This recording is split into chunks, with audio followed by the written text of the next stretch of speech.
கர்த்தருடைய பிள்ளைகளே, செட்டைகள் என்ற வார்த்தை உள்ள வசனங்களை அறிக்கை செய்வோமாக.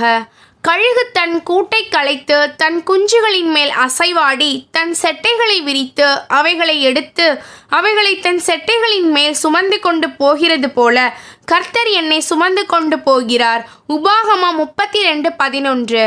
என் செய்கைக்கு தக்க பலனை கர்த்தர் எனக்கு கட்டளையிடுவாராக. இஸ்ரவேலின் தேவனாகிய கர்த்தருடைய செட்டைகளின் கீழ் அடைக்கலமாய் வந்த எனக்கு அவராலே நிறைவான பலன் கிடைப்பதாக. ரூத் 2:12.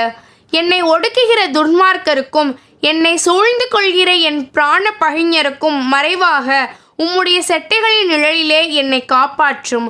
சங்கீதம் 17:9. தேவனே, உம்முடைய கிருபை எவ்வளவு அருமையானது!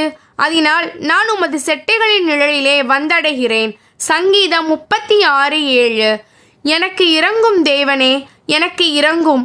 உம்மை என் ஆத்துமா அண்டிக் கொள்ளுகிறது.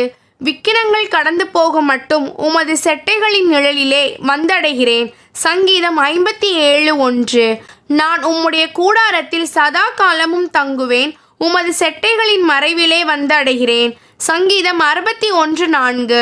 நீர் எனக்கு துணையாய் இருந்ததினால் உமது செட்டைகளின் நிழலிலே கலிகூறுகிறேன். சங்கீதம் 63:7. கர்த்தர் தமது சிறகுகளாலே என்னை மூடுகிறார். அவர் செட்டைகளின் கீழே அடைக்கலம் புகுவேன். அவருடைய சத்தியம் எனக்கு பரிசையும் கேடகமும் ஆகும். சங்கீதம் 91:4. கர்த்தருக்கு காத்திருக்கிற நான் புதுபலன் அடைந்து கழுகுகளைப் போல செட்டைகளை அடித்து எழும்புவேன். நான் ஓடினாலும் இளைப்படையேன், நடந்தாலும் சோர்ந்து போக மாட்டேன். ஏசாயா 40:31. கர்த்தருடைய நாமத்துக்கு பயந்திருக்கிற என் மேல் நீதியின் சூரியன் உதிக்கும். அதன் செட்டைகளின் கீழ் ஆரோக்கியம் இருக்கும். நான் வெளியே புறப்பட்டு போய் கொழுத்த கன்றை போல வளருவேன். மல்கியா 4:2.